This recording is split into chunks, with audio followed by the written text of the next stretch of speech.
10, 9, 8, 7, 6, 5, 4, 3, 2, 1.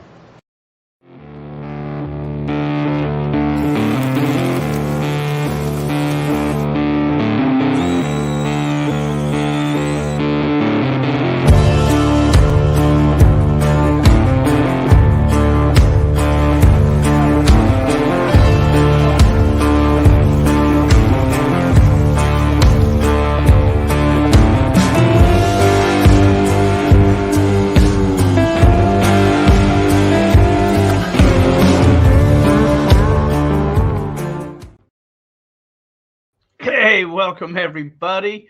It's Wednesday once again, and okay, already, God, how the weeks fly by. Wednesday, April the 19th, 2023. That means there's only 265 days left in this year. It's already disappearing. Getting a message from the guest. I haven't seen them pop in yet. He's having a hard time getting in here. Let's see. I got to answer him back. No, I don't see him. I don't know why he's not popping in there. But he's not. So, anyways, okay. So I just had to answer him back. Okay, let's see. What is today? Today is National Banana Day. If you like bananas, should be like National Chocolate Split Banana Day or something, but National Banana Day. And just opposite of that is National Garlic Day. It's just National Hanging Out Day, and that's just what we're doing. We're just hanging out. I want to thank all you guys tuning in and being part of this show. Let's see, on this day in history, back in 1995, no, that was the Oklahoma City bombing. Wow, I can't believe it was that long ago. In 1887 was the first Boston Marathon was held. 1775 was the American Revolution, Battle of Lexington. Let's see, here's some famous quotes. Life is what happens when you're busy making other plans. John Lennon, he said that. And it is during our darkest moments that we must focus to see the light. That was Aristotle. I said focus. I did say focus. Let's see, if it's your birthday today, happy birthday. You also share birthdays with famous people like Kate Hudson's 43, I think that says. Joanna Gaines is 44. And Maria Sharapova, 35, tennis star. I used to just like to see tennis when she played, just to see her running around. Let's see what's going on this month, the end of this month, 29th and 30th, is our Meadview push up there in Meadview, south of Lake Mead. We're going to push down some ground and get some good gold. So we're looking forward to that. And let's see, we got our New Year's extravaganza. I guess will eventually have to be planned. That's going to be held December 27th through the 1st. So that's what's happening there. Let me see what the guest has to say now. He's having a hard time, I guess, coming in. No, I don't see you. No, I got to send him back. Having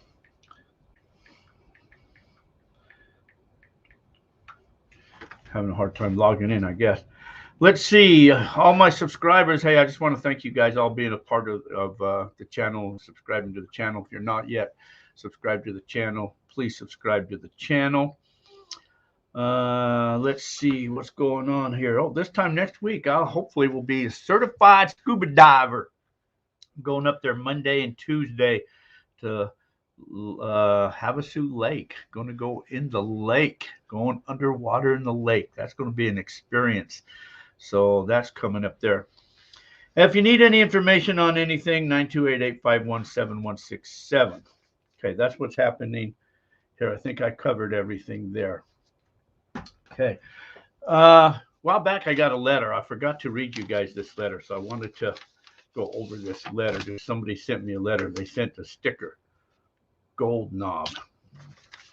But he sent this letter, and it says, Dear Jack. That's me, Jack. Your videos are some of the ones I anticipate the most. I noticed a while ago how you included clips of walking or driving your ATV past a stationary camera. I thought it was a great touch. Then a moment later, it struck me that you must be setting up the camera, then backtracking to get the footage. So I started doing something similar, capturing my own. I guess I called it the B-roll, then cutting it in later. I got me a gold cruiser, even though there's no detectable gold here in Texas. I took a trip to New Mexico last year, but I'd really like to get out to Arizona one day. Looking forward to your next video. Best regard. Usiren Gold Knob. He's got a YouTube channel, youtube.com at Gold Knob. Anyway, so hey, thanks for the sticker. I will add it to the sticker board. Okay. I just kept forgetting to read that letter, so I just thought I would do that there. Okay. Let's see who is in the. Oh, you know, I keep thinking there's ghost. I keep getting touched by this ghost underneath my desk. I keep telling the ghost, I got some knee pads for you, ghost. I hope it's a female ghost. Let's see. Who is in the chat room here? We have Raphael. Welcome. Oh, you're number one. Minuteman Adventures. Welcome. Hello. Paul. Welcome. Herb Cato. Bruce. Stephen Peasley made it in. I just saw your post. You up in Sedona now, Stephen? God, you try to get around, man. Let's see. David V. Patty's Adventures. Welcome. Oh, I see Peter popping in. I see you, Peter, popping in there. Let's see. Birdman. The Jedi Birdman. You do what you think. You do what you think about most. Okay. Josh Cooper. Hello. Welcome, Josh. Tad Hamilton. Dennis. Terry Curry. Okay. All you guys, anyways, welcome. You guys are popping in there. I'm going to pop my guest in here since they're from far, far away. Let's get him in and start this show right now. And there he is. Welcome. Can you hear me? I can hear you. Hey, all right. Welcome, Peter. Where's Joe? He should be here. I'm not sure where he is. I was texting him. Yeah. Yeah.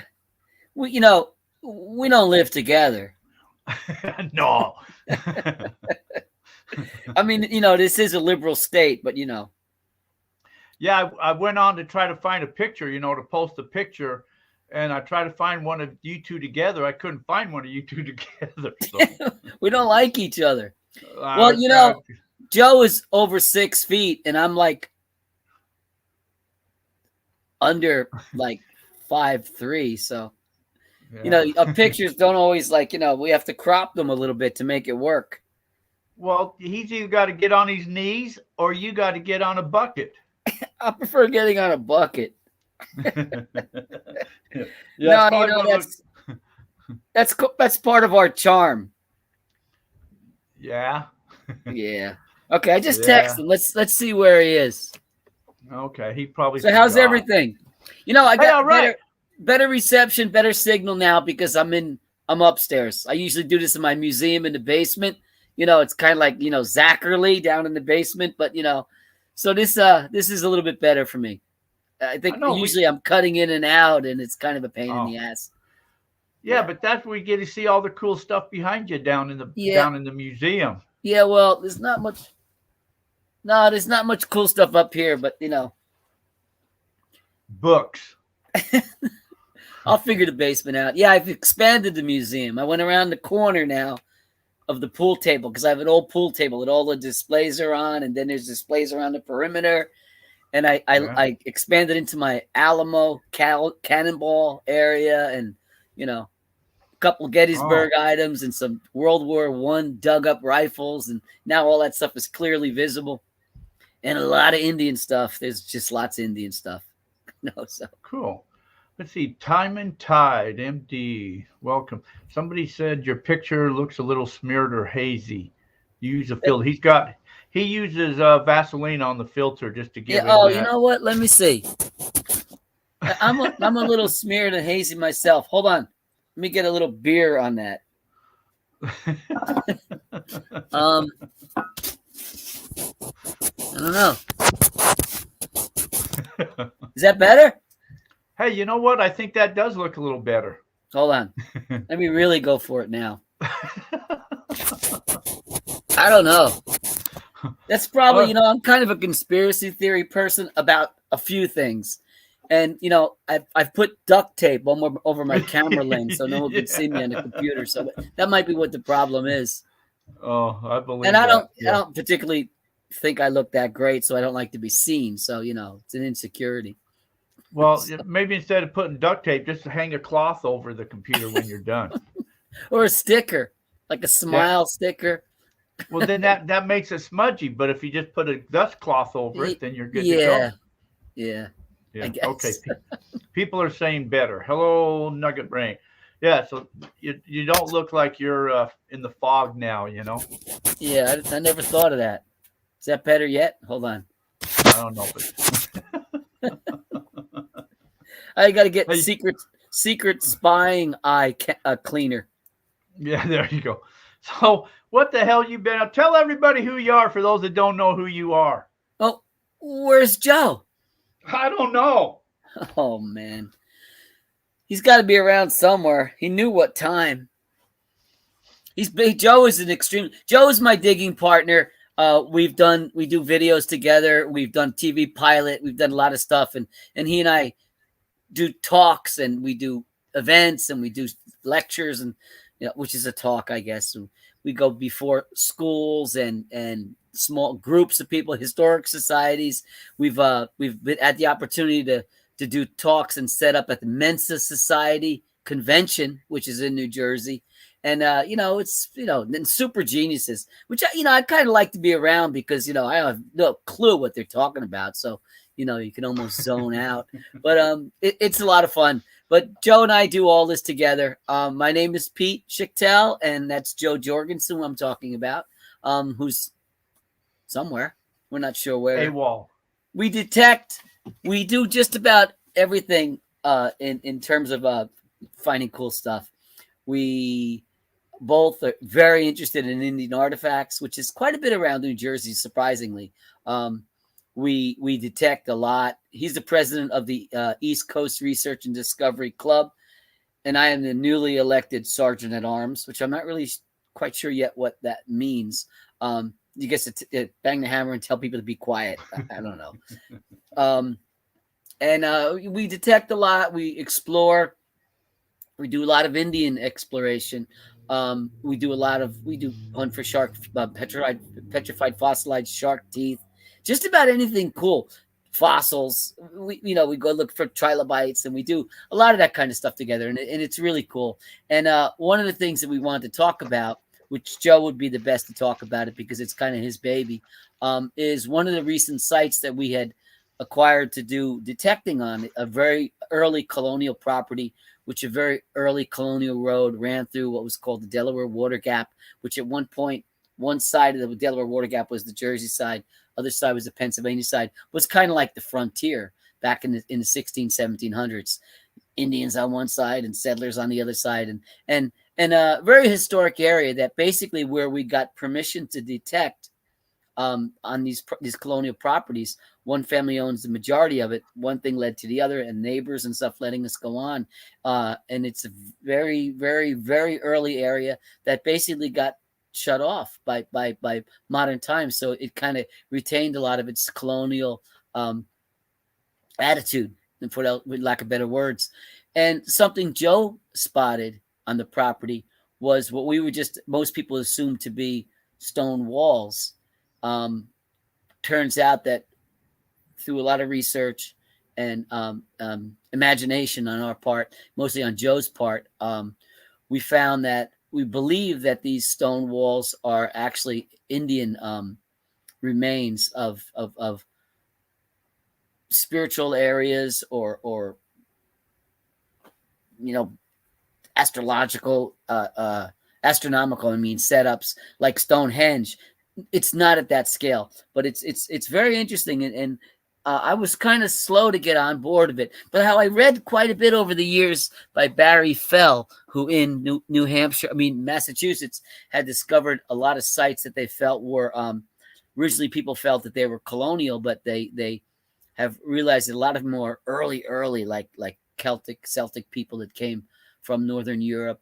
But also, there's a lot of these sites that they're really realizing were actually Indian sites where they did do stonework, which is not really common in the Northeast. You see a lot of it by you, I guess. I've gone to a lot of sites in New Mexico like that. So we spend a lot of time. And again, hopefully Joe will chime in soon because he's got, a better grasp on the whole thing than I do. I find it fascinating. I studied it in school. I studied it in the 70s when we were kids. And this is something that maybe, if it pans out to be so, we've got a few experts that have been coming in and wanting to take a look. Could be a very significant site. And so, again, metal detecting on these colonial properties. And again, this is an area that hasn't been disturbed and turned over by, condominiums and all of that stuff. Very, very kind of a set aside, very rural and very, in a sense, sort of an original sort of an area. So this is something that, again, wasn't paved over, wasn't bulldozed away. And we stumbled upon it metal detecting. So, again, hopefully Joe's somewhere. And he'll be able to elaborate a little bit on that. I text him. So in Jersey, what part of Jersey are you in? We're in north central New Jersey. We're in Morris County, which is dead. New Jersey is very small, but it still has a north part and the south part. And believe it or not, there's even dialect differences. When you go 30 miles east towards New York City from where we are, it's a totally different dialect from a lot of the original people that are basically born and raised there. Then you go into South Jersey, which is 100 miles, 150 miles, 20 miles south of where we are here. And there's another dialect again. So, I guess that's true everywhere. But, you have all these melting pot of all these different ethnic groups, around the New York area. And we're still a suburb, but we're rural enough that we still find Indian artifacts. We find fossils, and we find nice old silver coins and all that. It's not much gold panning up here, but I think at one point people did pan for gold, even in North Jersey. So, but that's where we are. I know I've said before, I need to come up there and we need to go metal detecting. Oh, you got an open invitation. Yeah. And you tell us what kind of food you want to eat, because you can eat just about anything you want around here. All the way from, eating African food with your fingers from Ethiopia to all the way up to very fine Chinese dining and, anything else you want. Curry goat, my favorite. I'm a normal guy, like pizza and subs. And well, we got that too, and it's the best. Chinese food, pizza. Oh, no, I'm not into Chinese. Oh, I'm not into good Chinese food around here. Okay, pizza. Okay. Stromboli. Calzones. Okay, those are okay. Italian's okay. Mexican, Oh, there's a lot of Mexican, but there's all, we have a great ethnic base here. There's so many people. You can go out for Colombian food. You can go out for Mexican. You can go out for Guatemalan. You just go in one direction, which way you want to go, and you'll find something. A lot of food. I need to plan that. Once upon a time, I used to have a lot more free time on my hands, and trust me. But, older you get, less time you have. I don't understand how that works. I'm beginning to find out that's true, very true. But I'm still trying. You said teeth. This lady sent me Brittany's fossils. She sent me. Is that what you're talking about? These fossil teeth? Yeah. There's a couple of streams that run through. You see, North Jersey, which again is only 100 miles from South Jersey, is basically mountainous, not mountainous like you, but hilly farmlands and some more rugged areas still. But when you go 100 miles south, it's coastal plain. It's glacial till. It's a lot of gravel. It's a lot of sand, and some of these streams that cut through some of these areas are basically cut through fossil beds and shark's teeth. I think some of the biggest shark's teeth finding around is in central, south and central Jersey, where these streams cut through this this moraine, and it was once ocean bottom, and we find, you find from the tiniest little teeth to sometimes people find 2-3 inch teeth and all kinds of fossils. I found a crab of some sort, and oh my God, and it's big. It's big. You look online, if you look on Google shark's teeth hunting, fossil hunting in New Jersey, you'll see people in the creek beds, and we go into the creek beds with sifts in the summer when it's warm and the water's cool, and you just get yourself soaking wet and digging out of the banks, and amazing what some of the stuff they find. No, That's she sent that to you, that tooth. yeah, Yeah. yeah. You know her, Brittany. No, I don't recognize the name. I may have seen it. I think she's in where's she at? Back east someplace. Brittany's South, South Carolina. Okay. Okay. Yeah, I guess, there's probably areas in most of the eastern states where you can probably find like that, but the areas around here where these streams cut through, and the banks are like 8-10 feet high, and you go down into the creeks and it's just gravel. So you just basically, your eye gets tuned into what you're looking for, and you come out with some nice teeth. You never go back with at least less than a dozen or so, fairly decent teeth. Yeah. And I don't know, all kinds of teeth. I don't know names of a lot of them, but I'm not a big fossil person. But we go out to Pennsylvania and look for trilobites, which is some couple areas out there with this. Excuse me. Well, I'd like to look for some Civil War or some of them, like, the stuff that you guys are finding, them buttons and, just stuff Oh, like those would be cool. we didn't have. I'm sure there was encampments and lots of things. There was no Civil War battles in New Jersey, really, anything like that. That was all south. But what we do have is the remains of pulp dumps, we call them, which is the Right. remains of paper mills that were processing cotton in the process of making paper. If you look like in an old dollar bill, you see maybe a new one too. You see fibers in it, thread. That's all cotton, because cotton was a lot of bases that held the wood pulp together, and made paper what it is.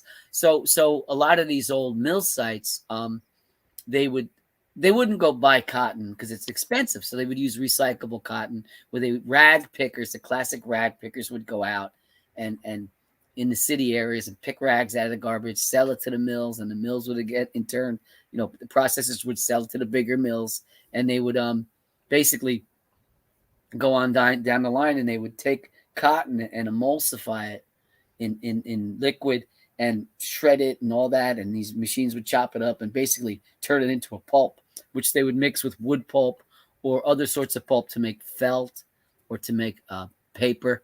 And so when they would be working in the process, they would filter out, strain out any solids. So they wanted a pure pulp. So the solids could be anything from pebbles to things that were, because a lot of the cotton was clothing, uniforms, scrap tents, anything they could get in bulk, or just things they picked out of the garbage.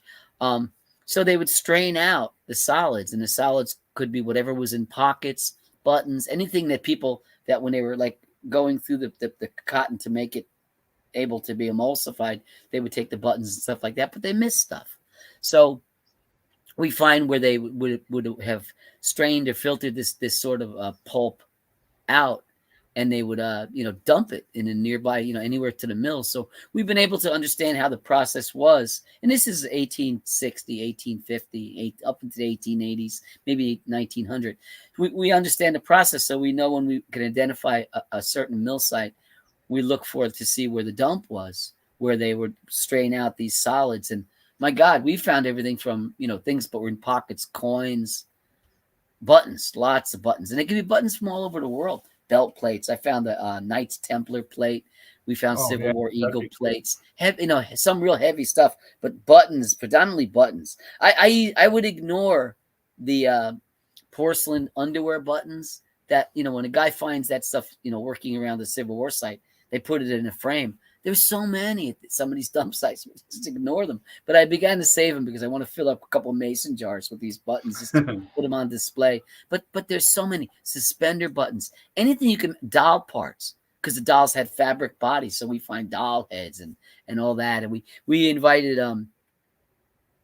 Tim from the Diggers to come one year. He came out, and Butch Holcomb from American Digger magazine had come up, and we've taken him out digging. And it's always fun. Tim always has a blast with the little doll heads and the hands. He's such a fun guy. Tim Saylor is such a fun guy. But one of the great things that we found in these dump sites is snake buckles. So anybody who does Civil War metal detecting, that's kind of like a bucket lister or the finds of a lifetime to find a snake buckle, because they're just there. Let me hold on a second. I think I got one behind me. Okay. Maybe.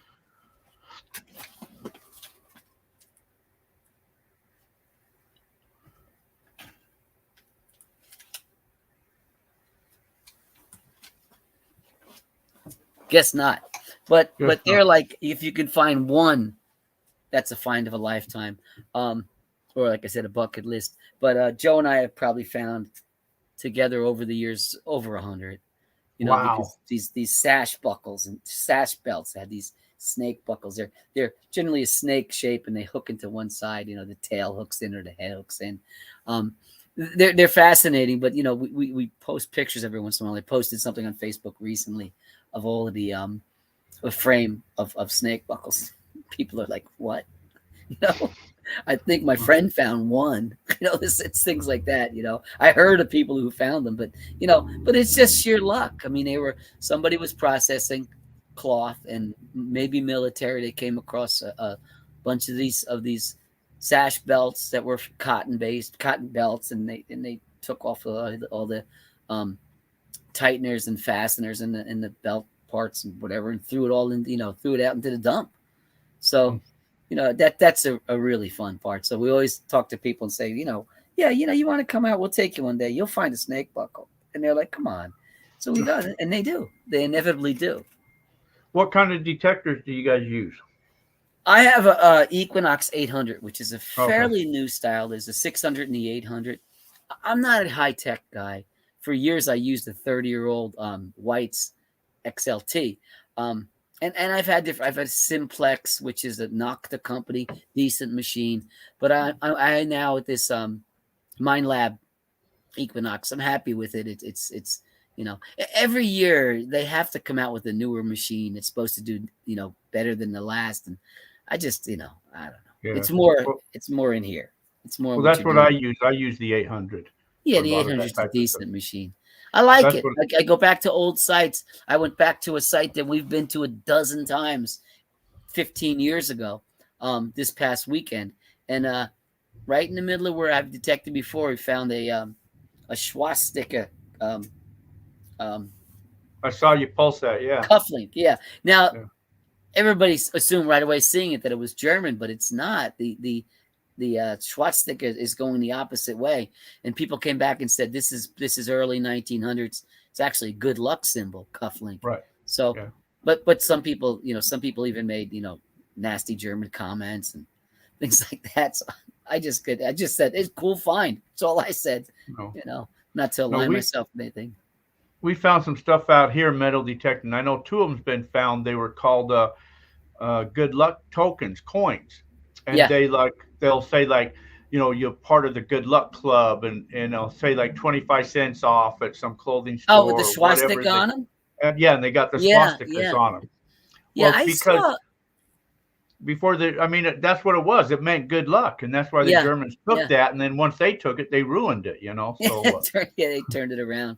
But I saw years ago. I saw I was in New Mexico. My brother lived in Albuquerque, and I saw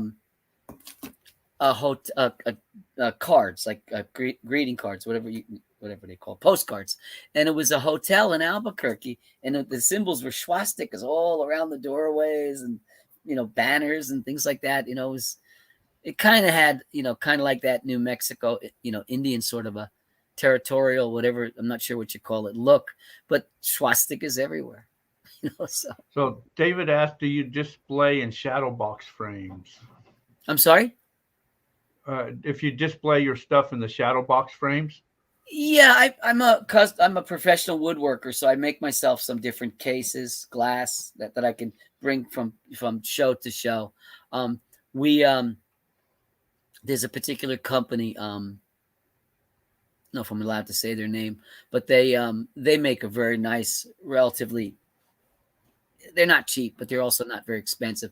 Very nice oak, a cherry, a pine, all different frames with padding in them and different depths of the frame, and they're great. So most things, if you look on my Facebook page, I think you'll see a lot of different things I have displayed in a lot of those sorts of frames. I don't glue things in, and I also, my frames, they're ever changing. So, I don't want anything to be a permanent exhibit. I might switch things out with other things depending on what we're doing, so. So But yeah, I really believe in good displays, nice displays. So what's Joe doing? Is that who's texting you? Is Joe? You can't get No, in? it's my mom. Oh, My mom's oh, 97. She's 97 today. And she's wow! she's you Happy can't birthday! see it, but you don't see it. She's texting me hugs and kisses. So, All right. every night. But she's 97 today. I Oh, wish she well, was happy watching. birthday, Mom. I Yeah. wish she was watching. I should tell her Oh, to tune in. yeah. Well, so Joe just got lost or what? Joe's MIA. Let me, I don't know. Yeah, I don't have. Let me If he, see. if he needs me to resend him a link or something.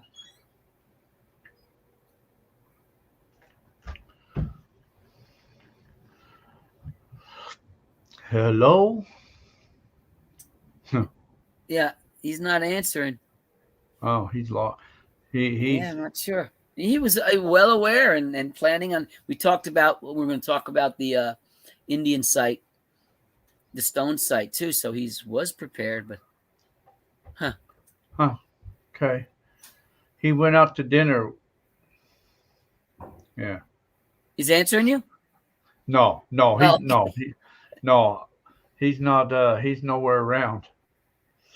he'll I turn get on. a Yeah. I'll get a ding if he ever pops in, and then I Yeah, see him down below right there. Sees little smiley face. So so in the meantime, so you've got all types of stuff like from cannon missiles and yeah, spacecrafts, and you've got a huge museum full of crap, yeah. man. My that's what that started when I was a kid. Just getting stuff and you know being obsessed with it. But I have a lot of little bighorn items. I have some Indian guns, different things. Like when my brother died, he and I had worked together, getting a lot of the Indian guns, and I kind of memorialized him a bit. Can you see in some of the? This is the four winds symbol that's on a couple of the guns. This is the let's see, can you see it? This is the um, Elkhorn Scraper Society, the Northern Cheyenne, all little bighorn associations. So I kind of, you know, deeply believe in the value of relics and the lessons in history. So that's an important part of the collection. Trade guns, I don't shoot. I really don't shoot. Not interested in modern stuff, but everything is historic. But the cannonballs, Fort Fisher. You're right. I should have set up downstairs because he could have taken the laptop seen. Yeah. But there's a lot of stuff. Got a Fort Fisher 200-pound Parrot shells, which are like big bullets. These big bullets. Alamo. They have Alamo items. Some assortment of cannonballs from the Alamo.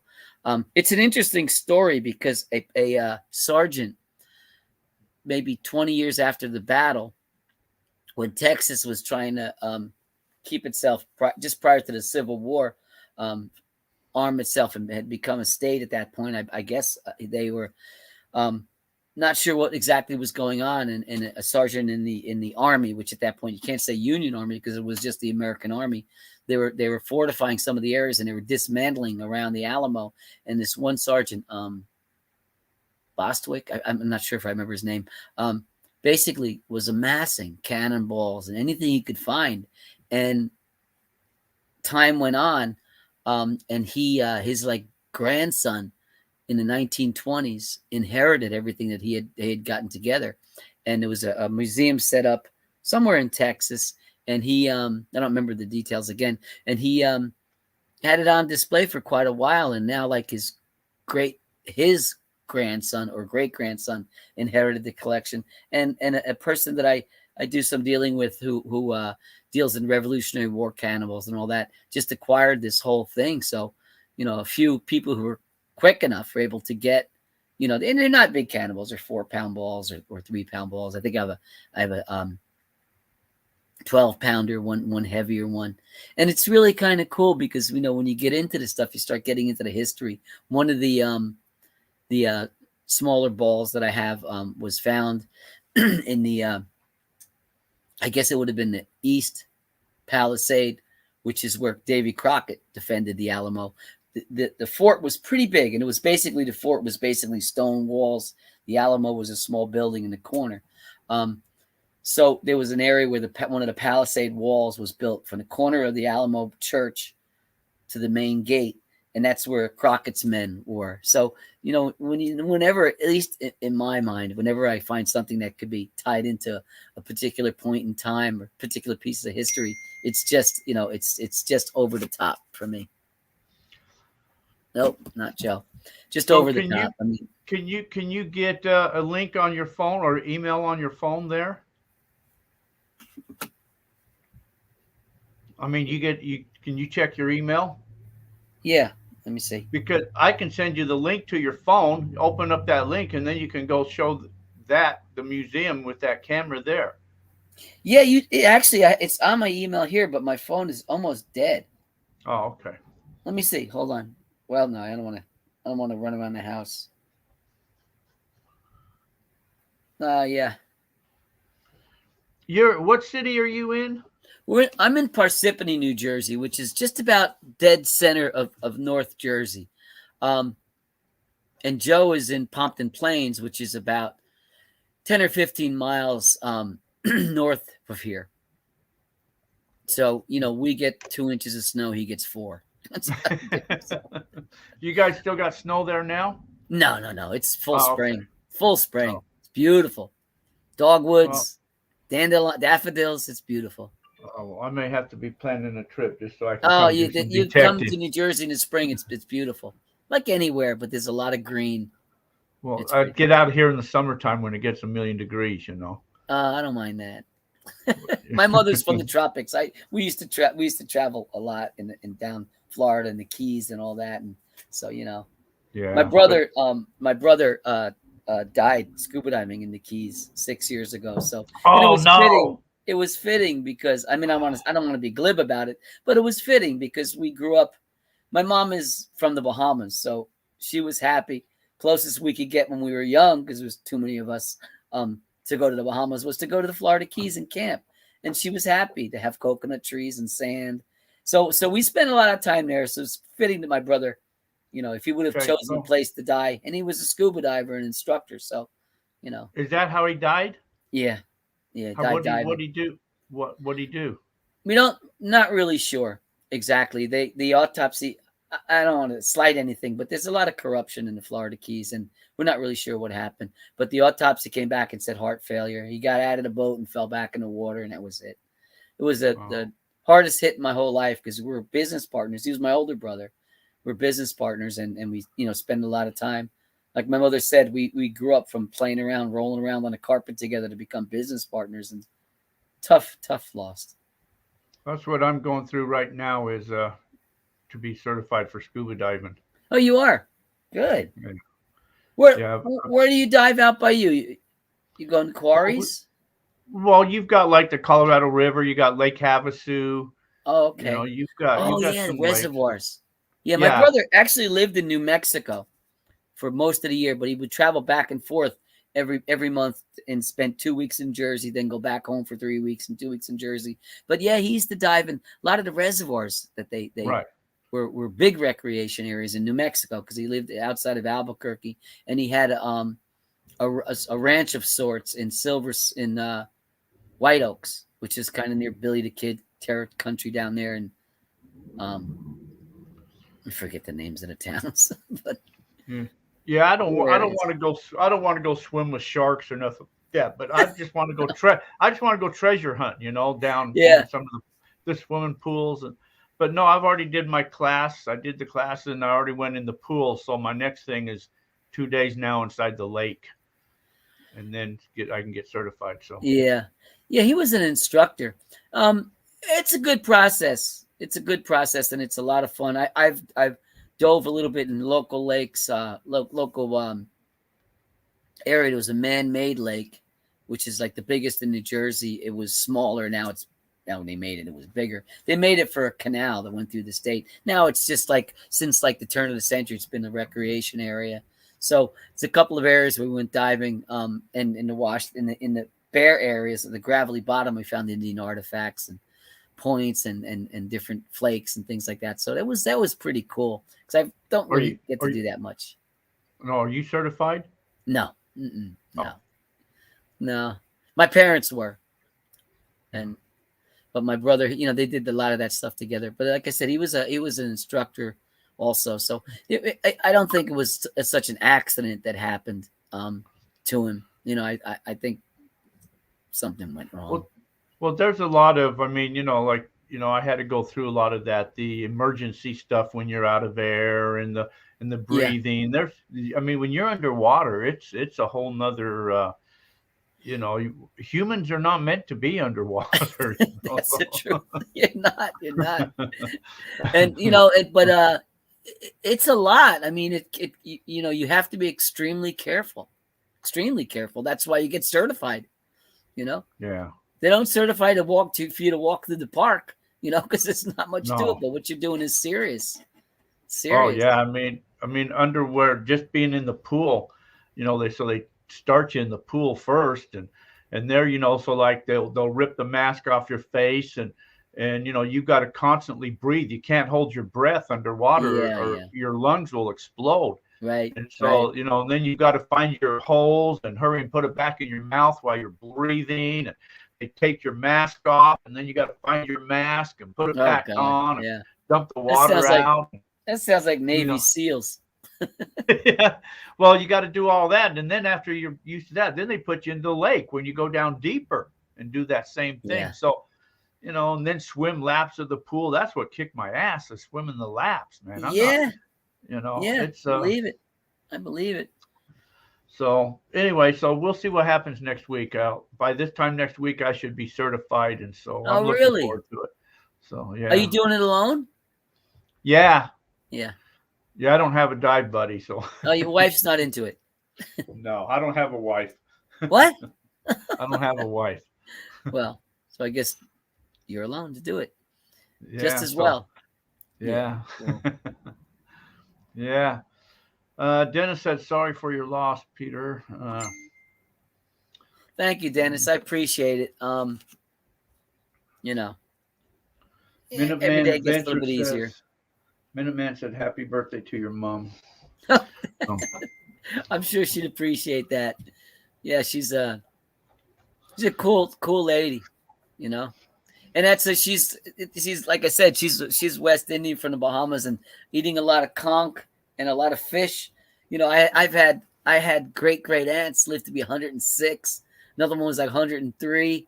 I was, when I was like 20, I was in Nassau and I was standing next to a guy. I don't even remember who the guy was. I don't think it was any family. And an old man goes by on a bicycle with long hair, like nappy dreadlocks, goes by on a bicycle. And this guy goes, you know who that is, man? And I said, no. He goes, that's your great Uncle Rennie. So, it's old family everywhere. They all live to be over 100. I'm be lucky if I make 65, but Really? Wow. I'm already past that, man. Well, all I can say is it ain't easy. So. No, and it doesn't get easier from this point on either. Yeah. Oh, happy birthday, Wayne. Yeah, the older you get, the shorter the days seem to become, and you just don't have time to do anything anymore. Yeah. I think we sleep too much. I wish I could. I wake up, I go to bed like anybody, 11 o'clock or so. I watch, we have a TV channel here. I don't know. I guess it's National Me TV.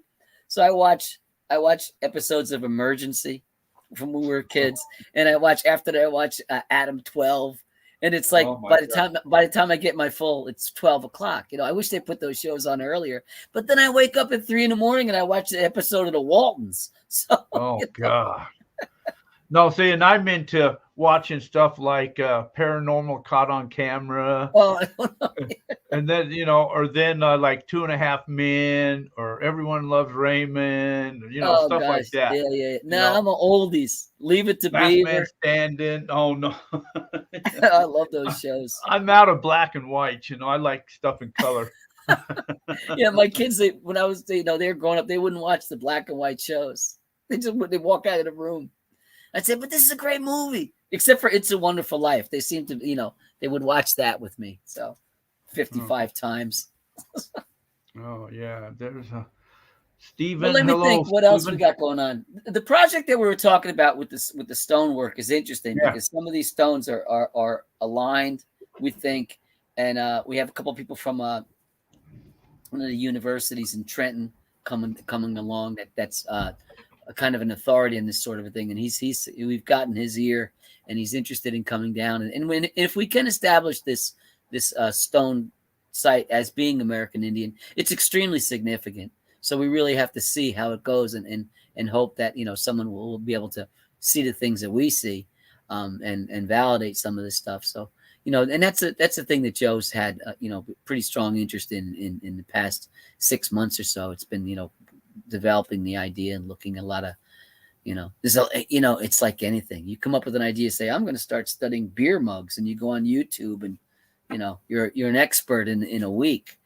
So there's just so much information out there that it makes figuring stuff out easy, in a sense.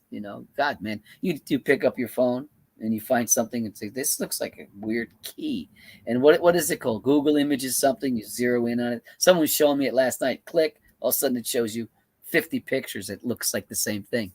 I was holding something in my hand, and I'm going to illustrate it like this, and I took a picture. And these fingers here, one of the images came up was triplets, babies in a baby crib, and the fingers were their heads. So it was like 3 babies. So the image caught the bald little fingertips and equated that as babies' heads. So it's amazing. It's research is like my you can see behind me. My research areas are covered with books and paper and scraps and all that. Now it's just click click click. Yeah, like I said, I want to collect doorknobs, and within a week you go on eBay. Within a week you've got a substantial collection. So, No, that takes the fun out of it, but it's interesting enough. Yeah, no, that Google picture thing. I found this thing out in the desert one time, and I had no clue what it was. So I took a picture of it, and it was an old lighter. Really? They were called like couch lighters that come apart, and then it had it was a little weird. It was like a cylinder thing, Wow. And I can't believe the things that that thing can identify, and so yeah, that's pretty cool.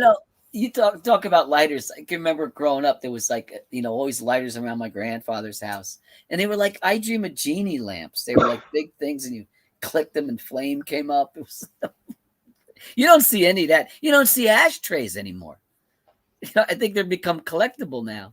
So Yeah, I found out here detecting. I found it was made out of copper, and to me it looked like a sombrero. oh yeah. And then later I found out it was an ashtray. Right. Well, talking They about went in the collecting. cars. Yeah, talking about collecting. My brother collected those out in New Mexico. The sombrero ashtrays. And they were back before cars had ashtrays. That's what they used. Oh, they came from cars? Yeah. Oh. They were inside of cars, and that's what they used, inside cars. Wow. So, and mine was kind of smashed, but later I identified what that was. Yeah, there's a whole thing about smoking collectibles that the whole thing about it I never understood. Like, why did like our father's pajamas have pockets? People say it was for cigarettes. So I smoke a cigarette while you're in bed. I never got any of that, but I guess at that time in the 50s and 60s, that was like the thing. But cigarettes. Well, if you put your pajamas on at 5 o'clock and you don't go to bed till 10, well, Yeah, you got to have gum, someplace. condoms, anything you want in that pocket. Yeah. Cigarettes, though. I just thought that was really great. It's like, what's that for? It's for your cigarettes. Yeah, yeah. Back in the days when bell bottoms, I used to wear big old flare bell bottoms, and I had to sew a pocket on the bottom of my belt for my cigarettes to go in. You pull your pants up and take out your cigarettes? No, you just reach down and unsnap it and pull them Oh, down. That way they're not on nowhere. They're down there. That was the cool thing. yeah. So I'm not sure we talked about this last time, but I recently had an article come out on American Digger about speaking of Civil War.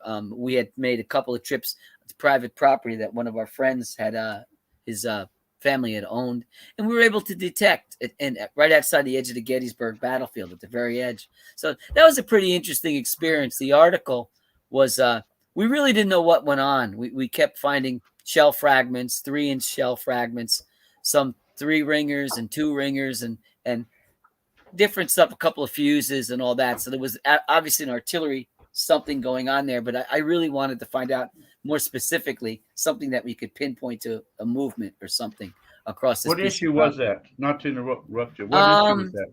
I don't know. It was, I think it came out last year around this time. I'm not sure. Can you wait a minute? Can you hold a minute? I'll run and get it. Well, no, I'm just looking at some of them. I'm just wondering if it's okay. Yeah, but it was finally after 2 trips and finding an abundance of 3-inch shell fragments, I was trying to get a storyline. What you put together, what happened there, and as an area as vast as battlefields, I mean, it just becomes a mishmash a lot of times. And you can define battle lines and all that, but peripheral little battlefield, it's just not that easy. But I was doing research and I found a little mention that said that General Longstreet, there was a Union General Kilpatrick was a Union cavalry officer, was running his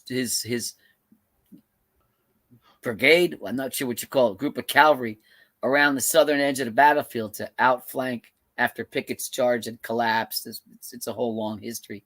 But I read this little excerpt when I was looking for information that how General Longstreet turned his 3-inch guns to the south and fired at Kilpatrick and these other cavalry people coming across this open area. And that's exactly where we were detecting. This is exactly what happened. Went even further enough to find that Longstreet, who was involved in the Chancellorsville battle, they captured a lot of 3-inch ammunition from that's for a rifled gun, Parrott guns, from Union positions, and they captured a lot of this 3-inch ammunition. And General Lee gave it to Longstreet to take north for the invasion of Pennsylvania. So it was a pretty significant little thing that Longstreet turned his guns and were firing at these cavalry that were trying to outflank the Confederates in the southern portion right after Pickett's charge of the battlefield. So there we are, bang, found exactly what happened. That's why these 3-inch shell fragments were everywhere. They were Hotchkiss rounds. They were reeds, basically all, smaller rifled gun rounds, but fascinating to find them and then to put a be able to mark exactly what had happened. So that was the gist of the article. That, able to, fine tune that little small point in American history, but fascinating. I'm sure you've been to Gettysburg. No. When you come back east this way, you got to take a ride to Gettysburg. It's not too far from here. It's like 3 or 4 hours, but it's just, you stand on top of, some of the famous places like Devil's Den, and you look out and you realize you're overlooking Pickett's charge, which is when Pickett felt that at this point he was going to basically break through the Union lines and turn the tide of the battle, which would have turned the tide of the Civil War, but it collapsed. The whole charge collapsed, and Pickett retreated, and it's basically one of the famous lines. I think Lee or Longstreet said basically, rally your men, rally your division, let's get back, counterattack. And he said, I have no division. Was basically decimated. And I think I understood that Pickett, for the rest of his life, hated General Lee. He just could not stand him because of what happened at his charge. But that was basically, the high water mark for the Confederacy. And you stand on top of Little Round Top and you look over where Pickett's charge had happened. And you realize that was, the end of the Confederacy in a sense. From there on in, there was victories, but it was pretty much downhill. And it's a significant thing, something that shaped our country. So it's fascinating if you can go to these places and you get the right tours, the right exposure to it. I read everything I could possibly read about Little Bighorn, and like I said, I have guns that came from Bighorn and stuff that people detected and found over the years, and never been there. The Alamo neither. These things are like center of my collection, my points of interest. Never been there. I grew up in this area, and I didn't go to the Statue of Liberty until I met my wife, and she was an immigrant from Colombia. And I said, she wanted to see the Statue of Liberty. So it's the first time I ever went. Scared the shit out of me, going up inside because it's little pathways. But you don't appreciate the stuff around you. People need to see these places. Oh, I've never even been to Roswell, and I keep saying one day I want to go over there. Oh, there you go. I haven't even been there. And you're a conspiracy guy, right? No, not that bad. No. I believe in little green men, though, but I don't know. The Green Giant, maybe. Yeah. Ho, ho, ho. My mom says she saw a UFO, but she's 97, so who knows? Well, I believe in UFOs. I believe all that type of stuff exists. I believe in the outer limits and more superior beings and, all of that type of stuff. But they built the pyramids. Yeah, somebody. Anyways, but I know some people that are big conspiracy theorists. And when you listen to them, Joe Biden's a clone, and the real Joe Biden's dead, and all types of, oh my gosh, it's Trump is still president, and there's these guys. No, I'm not that bad. I don't. No. I like the pictures when you look on the internet and you see pictures of, like, again, jumping back to Gettysburg, and some guy took a picture in 1973 and it's like, 4 Union soldiers standing in the woods line, and it's really, obviously double exposed pictures, but it's fun to look at that stuff. It's fun. Yeah, no, I never turned down a good ghost story. Yeah, there was a thing on just not a couple of weeks ago, I think it was on, like I said, I like to see that paranormal caught on camera, and they're filming or something, and you see these shadows or they're ghost-like people, walking. They look like they're in uniforms and stuff like that. So yeah, that stuff's. So no, Joe. Go on all day. Yeah. Talking about the emotions. Yeah. So Joe just disappeared, I guess, huh? I don't know. That's not like Joe. I think he forgot. No, I talked to him not too long ago. I mean, if he can't get in, you'd think he would say, "Hey, I can't log in" or something. He would call me. No, he's like the last Boy Scout. He's a really responsible guy and organizes everything to a T. That's why he's the president of the Metal Detecting Club, which is the only club I ever belonged to in my life. Is just phenomenal. I mean, we have to get to a bigger hall now because there's so many people. I think it started out with maybe a couple dozen or a dozen people. Now it's like, pushing 100 people at these meetings. It's amazing. We had people come to over 2 hours from Philadelphia last night to come to a meeting. It's, he's really, really a responsible guy and fascinating too. We're good friends, and it's a good thing. Maybe he lost power. Maybe he just disappeared. The aliens got him. Oof. They sucked him up. Oof. Dragged him up by his ankles. Well, yeah, because Joe talks more than I do. So. Well, you've got big, huge artillery rounds and stuff down in your museum. Oh yeah. Let me see. Hold on. Okay, I'm gonna do something. She's gonna get mad at me. She's going to get, honey, bring me up them big bombs. Melanie, I can't leave here. Can you do? I'm on the thing. Can you do me a favor? Can you bring up the phone charger? Okay, thanks. I'll pay for that one later. You will? Yeah, no, she's good. Oh. She's not. I'm gonna look around here. I'm gonna plug the phone charger in somewhere and get it charged. Then we can switch over and we'll go mobile. All right. Yeah, I didn't do the basement because the signal drops in. No, and I out. don't understand. So Paul says, how's the gold in New Jersey? Gold? Yeah. It's on the beach. Well, if you talked about the glacial till and all of that. So didn't any gold come down with that? I think there's been like 150 or something years ago. There goes. Thank you. There's been gold. I mean, there's gold found in places. I don't think it's really much to speak of. Hold on, I'm gonna find someone to plug this in. My chair is sitting on top of history. Dennis, books. I did wear a mullet, Dennis. I'd still wear a mullet too if I wouldn't. People make fun of me, but I did wear mullets for the longest time. And that's how I'd cut my hair if people would let me cut my hair. So if it grew out, it would be a mullet. When it grew out, it'd just be really short and you couldn't really tell it was a mullet. But that was the type of hair I liked, You stick with what you kind of like.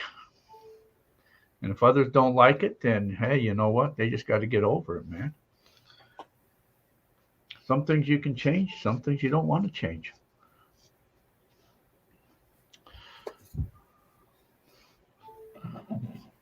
Let's I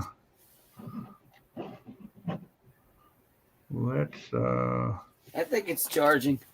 Oh, so give it a few minutes and then we'll go mobile. Mobile.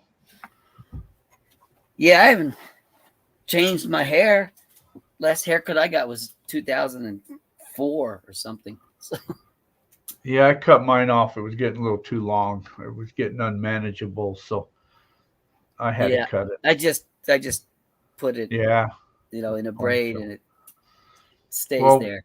You shower and then there's more hair on the drain than there's on your head. It's time, I'm losing it. Whose hair is that? Or you brush it and you're getting more in the brush that's on your head. It's time to save my hair. I think you save hair by braiding it because it doesn't get knotty. So you're not yanking it out. Well, that's probably true. This is a shame. Waiting for Joe and we're talking about hair. Let me see. I got 14%. Let's see where we're going.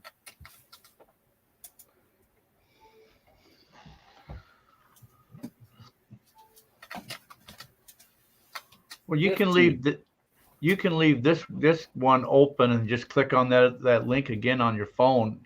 Yeah, because that's where I get my email to the phone too. Yeah. So that works. So click on that and then you can walk down there. I have to do that sometimes myself. What is that behind you? Is that Howdy Doody? Who? You can't. Oh, that's this guy. This is Tony. Tony? Yeah, come here, Tony. Come and say hi to these people. Oh, no. This is Tony. Don't get that too close to me. It's Tony. Do you do that? He's got a hat like Woody.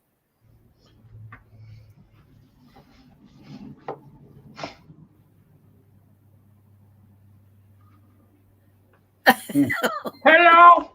Hello, how you doing? Okay, I gotta go. Hello. Hello. I saw too many episodes of the Twilight Zone. Hello, Peter. How you doing, Peter? Yee-haw. Woo. You do birthday parties? No. Stay there. Here, hold your gold pen.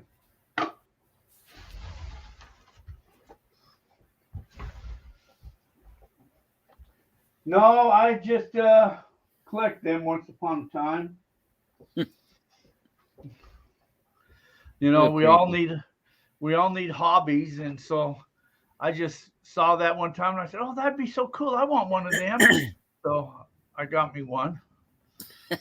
So if I just leave this on and switch to the phone, it'll Yeah, just open up the same link on your phone. Okay, let's see.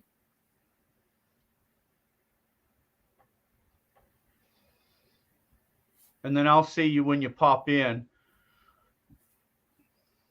I got 17%. You think that'll last a little bit? Well, we can go when if it runs out, it runs out. Yeah, then I just come back upstairs. Okay, let's see. Okay, Steven, no problem, buddy. I'll see you then. I'm here. Yeah, click on that link or pop into the thing. Open link in Safari. Whichever one you got it in, it doesn't matter, I don't think. So you got an iPhone? Yeah. Yeah. Or Google or ever how you, I know one works better than the others. I don't get that message when I do it. I just click on the link and it doesn't tell me which one to open it. Yeah, this whole thing about Safari came up.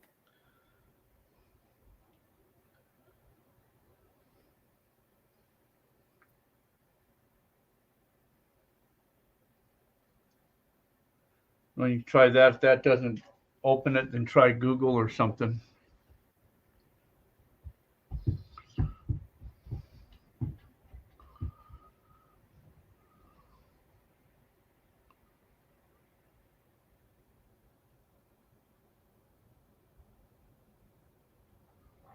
Says I got to go through Safari, so let me see. Really? Just to click on that, you got to go through a thing, huh? That's what it says.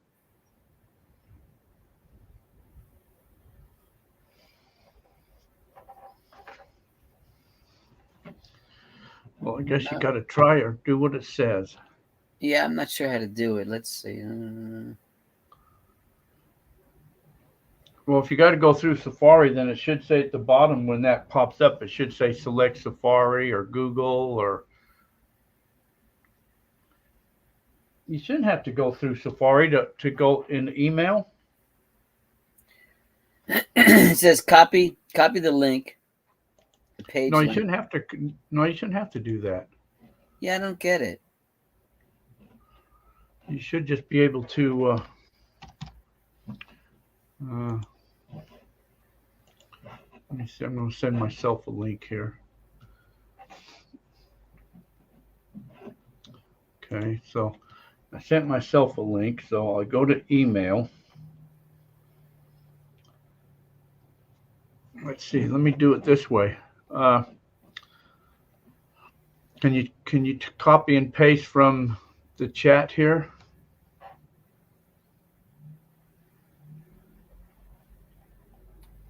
Copy link. Okay, so see, I go in, join. It says join me on StreamYard. It says here is your link. You click on that link, and it just takes me right to the StreamYard.com website, and it says enter the studio, loading.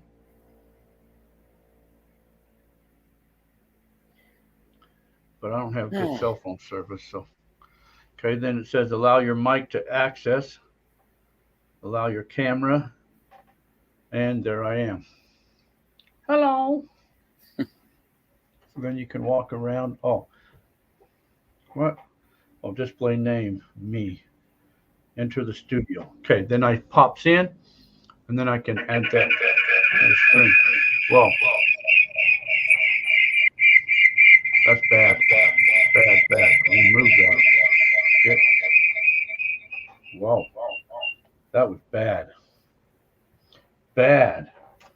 Okay. Bad. Now it says I'm entering the studio. Oh, okay. Allow mic access.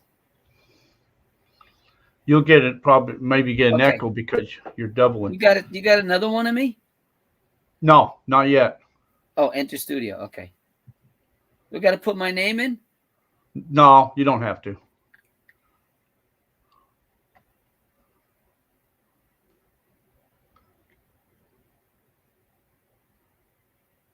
It seems like it's got red, so it wants my name. Oh, just put museum then. Or put double. Put. There you are. I see you. You Okay. got it. Yeah, you got an echo. Yeah. Okay. I'm gonna get out of here. Okay. Now you're on that one by yourself. Okay. Okay. Everybody, now we can see you walk. There he Yeah, is strutting I'm his heading stuff. down the stairs. He's strutting his stuff. I'm waddling through the room. Okay, hold on. Ooh, it's house. dark and dreary. Oh, dinner smells good. Yeah, Okay. I still got to go eat too. Okay. Uh-oh, the cat's waiting to ambush me. Cat, here, go. This cat loves the museum. It's a museum cat. Okay, it says low battery, so let's see how long we can go. Now, let's see. Okay, so I gotta... Flip the camera around or just turn the phone around. Yeah, I'm trying to see. Okay, let's do it like this. Can you get a good pic? You got to get seen Yeah. that? Yeah. Okay, these are all the different parrot rounds, reed rounds. This is the huge. You got that? This is one of the 200 pounders from Fort Fisher. I can't. Let me see. It's a real small image. Let me see if I can make this. Oh, did you metal detect that? Friends of mine did. Turn the phone sideways. Okay. Yeah, let's see. Oh, wrong sideways. Still a wrong sideways. Oh, no, it won't work. Okay, there you go. Now I can see it better. I made it bigger. Oh, Yeah, those are okay. 200 pounders, 100 pounder. Dickie Wolf found these. Down here, this is one of the ones I found. It's one of Wow, those they look like 77-pound ball. bowling balls. Yeah, exactly. Here's a later acquisition. This is a 11-inch. Where the hell is it? There it is. 11-inch ball. This is something pretty cool. This is a Dyer round, 7-inch Dyer, which is fired at island number 10 in the Mississippi River. They were duds, obviously, because that's why it's still intact. What happened was when these guns are fired, the sabot, which is the lead part at the bottom, expands and takes the rifling of a gun, goes into the grooves and fires. These sabots were too soft and too tight, so no flame. See, flame has to pass by the shell and go into the fuse to ignite the fuse. So they were so tight that no flame was passing by and igniting the fuses. So for almost all of March 1862, they were just firing basically duds at the island. They figured it out, and so they began to hack the sabot with a little hatchet so flame could pass by and then go and light the shell off. So most of the shells that were fired after March 1862 into April 1862 blew up. So this, it's fairly reasonable to assume that this was fired in end of March 1862, which is kind of cool. It's a long-winded explanation, but that happens. Now, interesting thing about this one, this is a 200-pound parrot round. It has a Schenkel fuse on it. When these are fired, right before firing, this screw is taken out and flipped over, arming the shell. The inside of the screw is a cup shape, so if the plunger with the percussion cap on it were ever to fall over and go forward, it wouldn't accidentally blow up. So in order to arm the shell, this was unscrewed, flipped over, and screwed in again. This was the flat amble part that the percussion cap would have hit against. So this shell was basically fired without anybody arming it, and that was found in the Cape Fear River. Oh, so can you turn that around then? And then hit it with the hammer? Yeah, it's been drilled. It's Oh. Actually, I did a couple of myself. It's pretty dangerous. I don't know why I did it. I should think more about my kids, to get Yeah. blown up in my basement. But this is, let's see. My helmets, if it doesn't have a bullet hole in it, I don't want it. Oh wow. Metal detecting bits, the gun skeleton wall. A lot of these were from, they're all Civil War, but they're, some of these ones, this is one of these Chickahominy Swamp. This was off it's an Enfield off of the wreck of the Modern Greece. That one was like a squirrel gun, like someone's, some old guy went in after fight and took his own gun off the fireplace. So a lot of cool stuff. It's a bit of a mess. I took some things out because we did a talk last night. But here's, let's see, Alamo. These balls here. One of the knives that came off one of the Palisade wall. Canister. These are a couple different guns up here. Let's see. Let me get this right. Long guns that came out of the Battle of Ypres. Y-E-P. Whatever. Ypres. In Flanders, in Europe, in near Belgium and Netherlands. So there's an Enfield there, and there's a, I guess it's a Mannlicher or something. Everything and a flag a guy gave me, took off an Iraqi tank, or right there, took off an Iraqi tank. So everything ranges from Rev War. This is a Rev War cannonball here that came out of a local river, all the way up to the Iraqi wars. This is a recent acquisition, is a Derringer pistol. Let's see, I have a hard time navigating this right now. Derringer pistol that was found at Spangler's Farm at Gettysburg. Came out of a well-known collection. This one back here is a howitzer ball from Gettysburg. I'm sorry, from the Alamo, which a guy sent it to me in a box, just a bunch of pieces, and I was able to make a Play-Doh core, and able to reassemble it around. See if you can still see. Reassemble it around the Play-Doh core.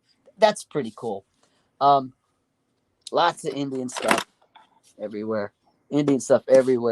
The pistols, the dug up guns, Wow. all different, cool. All different sorts. I've replaced a couple of the back straps just to make them look better in the display. They're not original, but most of these are complete. This one, where am I? This one is one of the cooler ones. This one was found in Sevastopol at the battle where the charge of the Light Brigade was. It's a London marked Colt, 1851.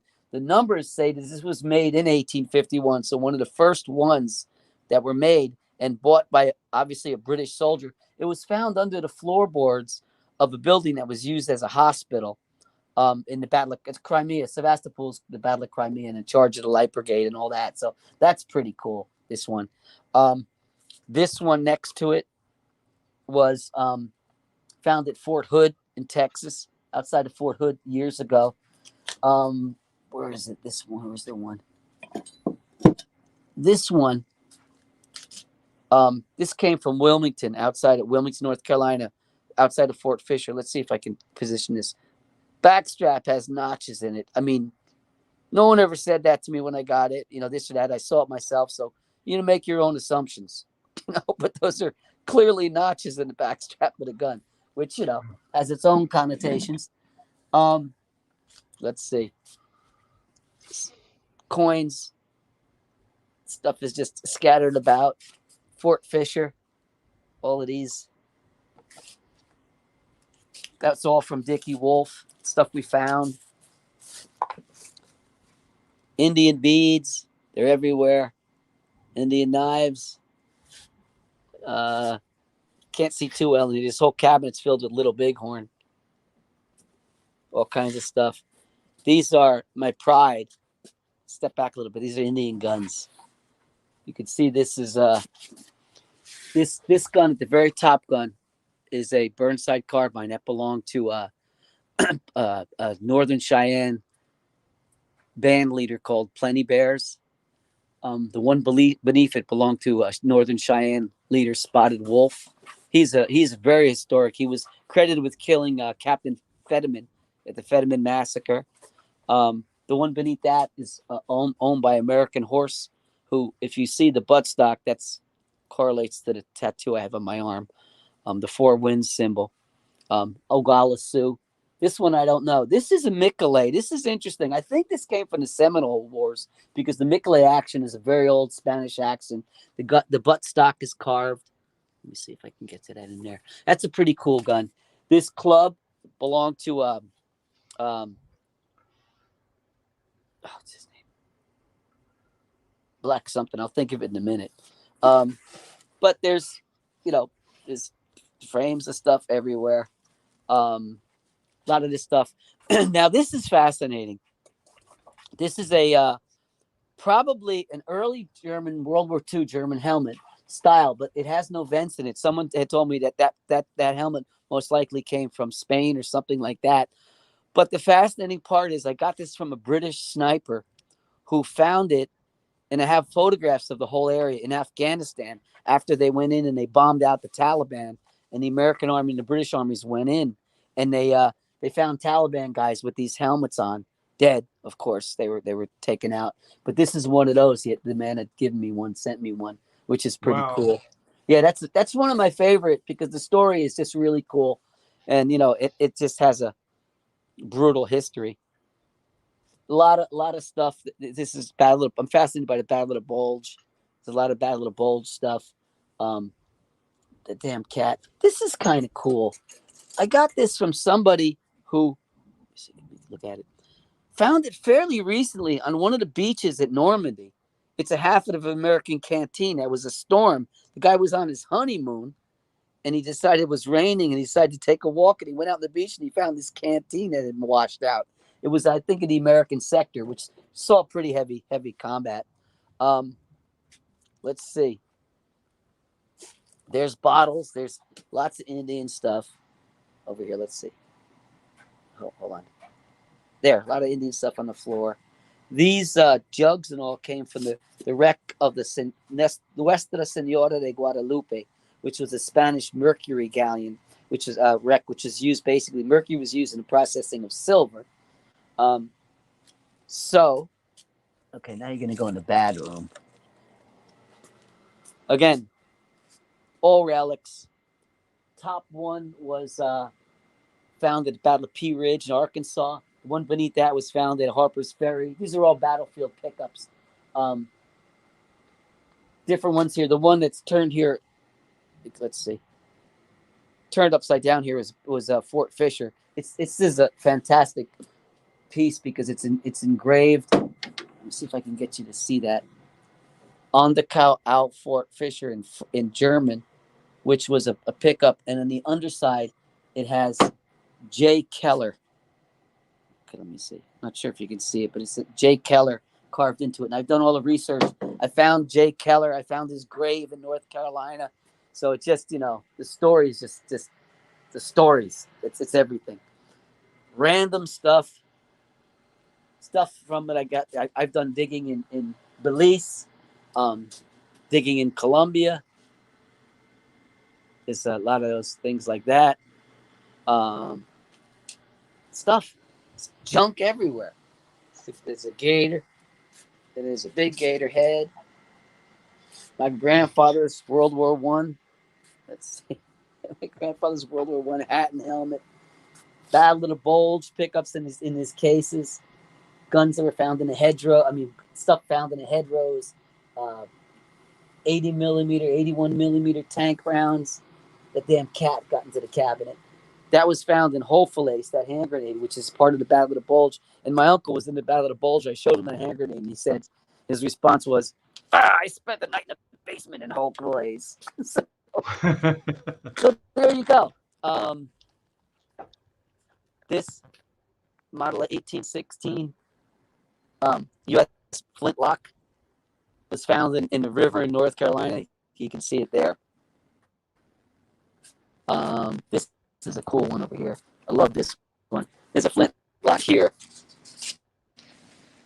Where are we? See, it got blown up. Can you see it? Yeah. Got blown apart. That's a cool one. So, what can I tell you? Little Bighorn gun barrel.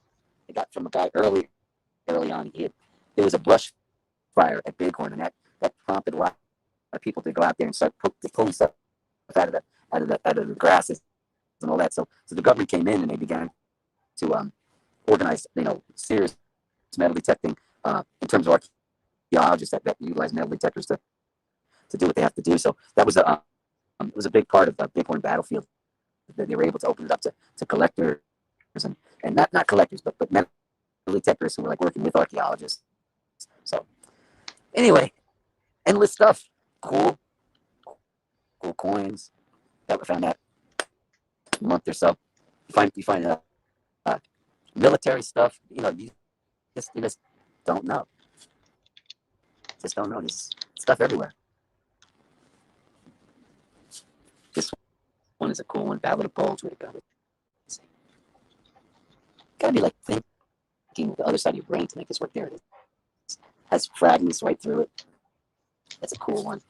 There's one over here that's got still got the markings on it, and the bullet hole that went. Basically, the interesting thing about these bullet holes, if you can run a dowel through them, and they have entry and exit, usually means that bullet the helmet was shot when it was not on someone's head. But if you run a dowel through some of the holes and there's no exit in the helmet, usually means that it hit brain pan and the bullet went somewhere else. Yeah, they had to be cleaned up. Your other link shut off upstairs.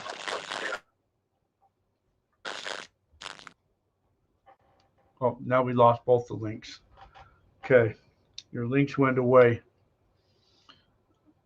So while he reestablishes these links, let me play a commercial, and then we'll be right back. ICMJ's Prospecting and Mining Journal is the only monthly gold prospecting magazine published in the United States and is the most comprehensive and respected magazine about gold prospecting on the market today.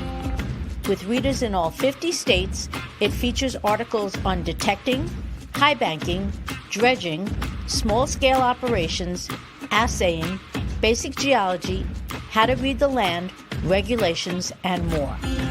Our monthly Ask the Experts column is answered by true experts. It features answers to readers' questions on processing, detecting, geology, and any other questions you may have related to finding and recovering gold and other precious metals.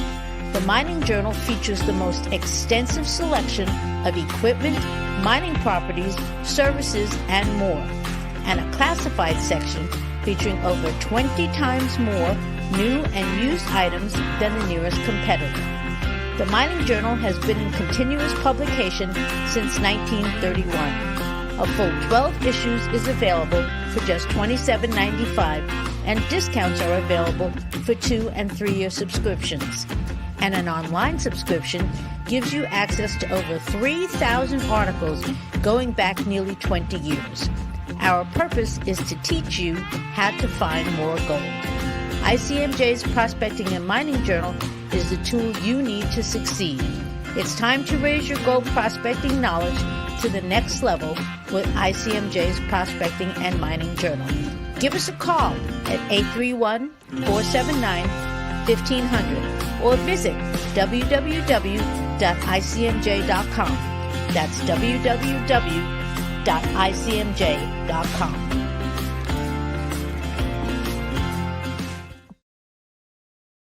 All right, and we are back. Ta-da. Back upstairs. So, man, you got quite a collection. I've only got one question for you. What the hell happens to all that stuff when you're gone? Who cares? No, I have 2 boys, and I don't know if you could ascertain from this thing. I'm a really short guy. My youngest son is 6'3", so it's like I have 2 big boys, and they're mine. I check his DNA every 6 months, so they're not interested. They could care less. My one youngest son will listen to me and he'll walk away. So I just simply, I just assume that this will all be sold. you know, Wow. because they're not going to want it. They're not interested in it. I have Can one I- great nephew, my niece's son, finds this stuff fascinating, and he's been the only person that I've ever I give him things. You know, I think I gave him a German helmet last time I saw him. I sent him a Wow. piece of canister shot from the Alamo, grape, a ball like this, and you know, and I say, and he likes the stuff. He's the only person in the whole family. I mean, some of my, you know, older people, older cousins and stuff, they think it's cool, but nobody wants it. It's lonely. It's very lonely being a collector. That's a bump. Can I be in your will? Okay, sure. That's like my mother. You know, it's my mother's. She's 97, like I said today, and she has a cousin in the Bahamas, and she's trying to pester him to put her in his will. And I'm like, Mom, you're 97. Why do you want to be in somebody's will? You know, so maybe so you can inherit something at 106. So, Yeah. Inheritance is a tricky thing. Honestly, says, my kids really aren't that interested. So my instructions basically are that, you know, sell what you have to sell. You know, look, I'm a custom woodworker. Like I said, I do restoration work. There's not a ton of money in it. So there's no great, you know, bank account. It's all down there. I don't know. I think we kind of resemble each other. I might be a lost son or something. You know? Right. Well, we got to see what the DNA scratch test does. Yeah. You know, I don't even know if I believe all them, because I was contacted a while back from somebody that did DNA, and they were my half sister and all this, and my dad was in the army, and I said, you know what, you guys are all full of crap. That never happened. You know, I said, oh yeah, there apparently you didn't know what went on in your family. Yeah, okay, whatever. You know, type. You know. So Guy says, was wondering if you got a shell from the Civil War that looks like a Nerf football, turbo football.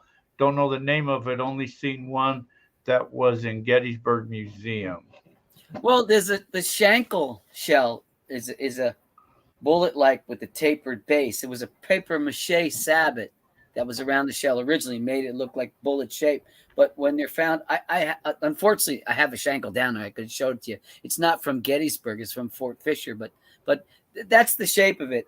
It's probably what they're talking. They're very, very well known at Gettysburg. They're 3-inch shells, bullet like on the top, and then the base tapers down. So they do have a, you know, almost like a cigar shape, and they're pretty well known, you know, from Gettysburg. Pretty well found. I guess there was somebody's firing them all. Well, I think most other people, they're kind of like me. We got our basement and garages are full of prospecting equipment.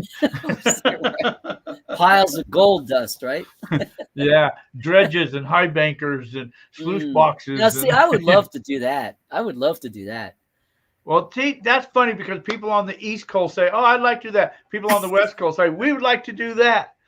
You know, we did prospect one time. One time we panned in North Carolina, and we found flakes. I mean, a couple, I guess they're flakes, really small, bright, shiny pieces of gold. And it was at a place where you go, like somebody set this stuff up on the side of the road, and the guy comes and goes, hey, you found some, and it was real. It wasn't like the guy, they gave us buckets. We took the dirt out, or the sand or whatever, gravel, and we did it. And so I had like 3 of these like flakes, and we put them in a little jar with water in it.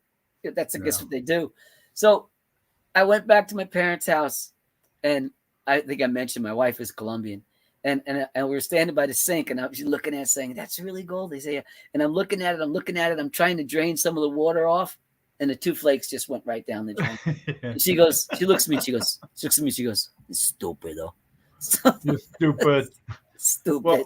Well, why don't you set up like a program, an exchange student program, you know, where people from there can come out here, they pay a fee, and people go, you know, like you pay to go to England, or you pay to go to the detector hunt. Yeah. You're doing just an exchange thing, you know. That's kind of cool. You ought to set that up. Interesting idea. Huh. Yeah. No, I speak to, you know, because we don't have prospecting. I mean, it's been done, like we were saying before. I've heard different stories, but it's certainly not widespread in any way, in shape or form. But that I talked to a lot of people that would like to do that. They would like to try it, you know. And I always tell them the gold story and El Stupido. So, but I mean, real prospecting. You know, I love New Mexico. And my other brother lived in Colorado for a while back in the early 80s, and we used to go up in the mountains and go to the old abandoned mine and those towns and stuff. It was really cool. I could if I lived out there, I'd be like you. I would. Well, so would. look, so you just get a guide out on the East Coast and a guide on the West Coast, and you just all you're doing is collecting money, and they got to find their own way, and and we could just stay home in our pajamas and set it up on the internet. And there you go. You'll go into Arizona today, son. Right. Pay me $1,000. You see your guide Estolito. Here's my Zelle account. Just yeah. Yeah, you ought to try that, man.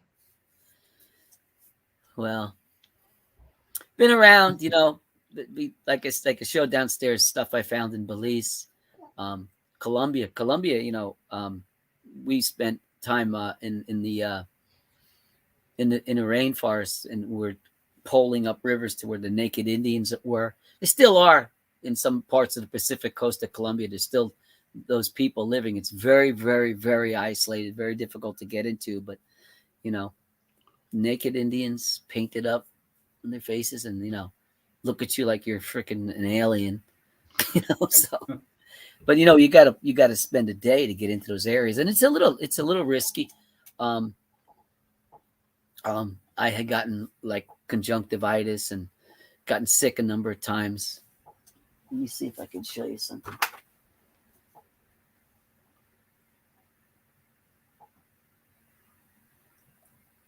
This picture's just not going to go with any real sort of an explanation, but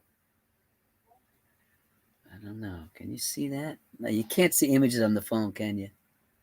You can work. if the light wasn't on. Oh, how do you turn the light off? Can you turn the light off? Oh, I know how to do that.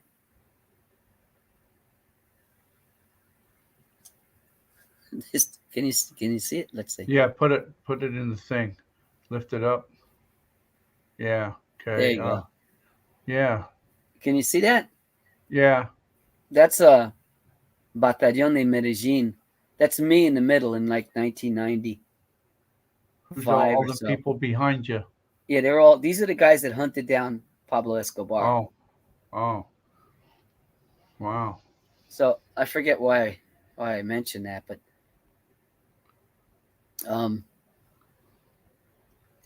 a lot of places. You get to go to a lot of places. That's me with really short hair. So I don't know. Pointless picture showing, but well, you got a lot of cool. Columbia's cool. Yeah. We pulled up to one river one time and jumped out of the dugout boats, and it was a gravel bar, sand and gravel. There was worked chert, flint everywhere. Pieces, blades and stuff. I took some out, but there was big lenses that were like worked around the edges and all that.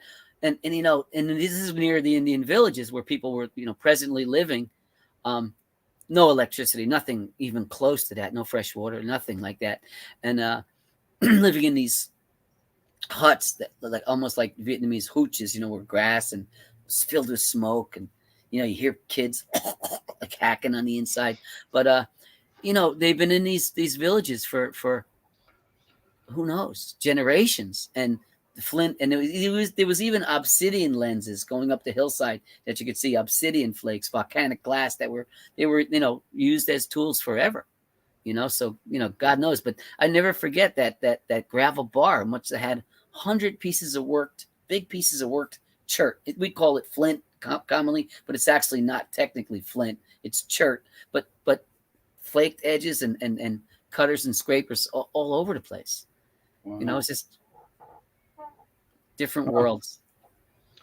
Well, you got one hell of a collection. How long have you been collecting that stuff? God, ever since I was a little kid. Yeah. When I wasn't watching, Adam 12. So. And I still watch it and I still collect. So. Yeah. No, my uncle found an arrowhead years and years ago, and when I was probably 6 or 7 years old, he would show it to me. Like only like I wrote an article about it in American Digger. It was a good article because it really came from my heart, and Butch, they liked it, but went on to say how my uncle would like only show me this arrowhead like on special occasions like Christmas Eve or something like that, Easter, and he would tease the shit out of me, say, Uncle Harold, and it was my godfather, can I see the arrowhead? No, what do you want to see that for? That stupid thing, And then every once in a while he would get off the sofa, get out of his reclining chair and go upstairs, open up his desk and take out this little blue pill box and this black arrowhead. And that got me going. That started me. Wow. I've probably been sitting. That was that one. Uncle Harold found an arrowhead. He was almost like a magical figure. And then since then, I've probably found a couple thousand. So, but I wrote an article about that, and in the end of the article, I explained that when Uncle Harold moved out of the area, he kind of gave me boxes of stuff, and his stuff, and I'd go through it every once in a while. And he died, he had passed, and I was going through the box, and in that box there was that little blue pill box with cotton and that arrowhead in it. He left it for me, but he made me find it. He made me look for it. So he left it for me. So that's got I could have showed you downstairs. It's got a little special place in my collection. That's cool. But a little thing like that. When I was a kid, my cousin had a player piano, one of those big, dark pianos, and I guess it would have once had a scroll in it. And we used to put our fingers under the keys. The keys lifted up. For some reason, we used to stick our fingers under the keys. And I found a penny. And he took it out, and it was an 1887 Indian head penny. And that was it. That was it. I was like 7. That was it. You collect anything, like I was explaining before. That started my coin collection. And I still have it. That single Indian head penny I found in the piano. So just like the arrowhead, you get a lifelong thing, a quest. It's like people who've been picked up by aliens. The rest of their lives. Well, out here in detecting, on the property here, I have found, some cool buttons. I found one button I found was the military button with the 1 in it, which in researching was 1st Infantry. Oh, cool. And then found a 3-ringer, believe it or not. I found a few 3-ringers. Some of them are smashed, but I think I was talking to you about it a while back. One's perfect shape. It's hollowed. It's got the cone inside of it. Yeah. It's hollowed. And it's white. Yeah. You were telling me something about the arsenic because that's why they're white. Yeah, the lead turns white. Oddly enough, I found a 3-ringer, a 54 caliber 3-ringer near Patterson, New Jersey on Saturday when I was detecting around, right near where I found that Nazi or whatever, the good luck pin. And it was brown when I took it out of the ground, completely brown. But I said, this is a Civil War era. It doesn't mean Civil War use. I mean, people brought guns home. People did whatever they did. But I started to clean it, and I took my thumbnail and scratched all of the brown patina, and it's beautiful white underneath, just like you see them in the stores and stuff. But but that makes perfect sense because those guns went into surplus or soldiers were around. They were out everywhere, right? Yeah. Well, out here you had all the stage stops and stuff like that. So they still had to guard the stages and guard the whatever, So I was the only guns back then. Right. Perfectly functioning guns. They could have lasted for years, Yeah, I've detected up around Lake Mead, and I found a couple of caps. They're percussion caps that go on the cool. on stuff like that. The little dinky, cap thing. So we've found them in North Carolina that had once been all stacked up. So you find a stack of 8 or 9 of them, like a long little stack of them. They're all inside of each other, where they were probably in a pouch or something, and they rotted away. But that's cool. Well, they had the easy loader thing, I guess, that you could load them down real easy. Yeah. That were all No, that type of stuff's cool. So I'd like to find, those type of stuff. But yeah, see, we're not in an area to find a lot of military here. So you find the random items, just because they were dropped or whatever. You can go places where there was more activity, but where I particularly am in this part of New Jersey, this county I'm in, it was a lot of Revolutionary War activity. So we found Rev War buttons. I found the 20th Regiment of Foot, which is a British button. Pewter had a wreath on it and 2 X's, being 20. So they were originally. It's kind of I did a lot of research and figured out, why they would have, because British weren't here. This is not part of Jersey. British were, and the way they fought them was a couple battlefields around, 50, 60 miles away. But so something like that is kind of random.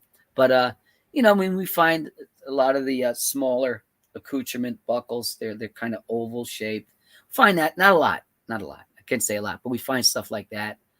So it's some Rev War stuff, but we don't get like, what you find in Virginia, and probably even more found out by you than around here. No, I don't know. I mean, here, there used to be an old stage stop out front near, and then of course the highway was an old, was like whatever it was in the old days. So it was service stations and that. So I found stuff like tax tokens and, old coins and, and bullets, a lot of bullets. And surprisingly or not, I didn't know, but the miners, they say if you find the bullet and it's been pinched, a lot of times the miners would put the gold in there and then they would pinch it to keep the gold inside there.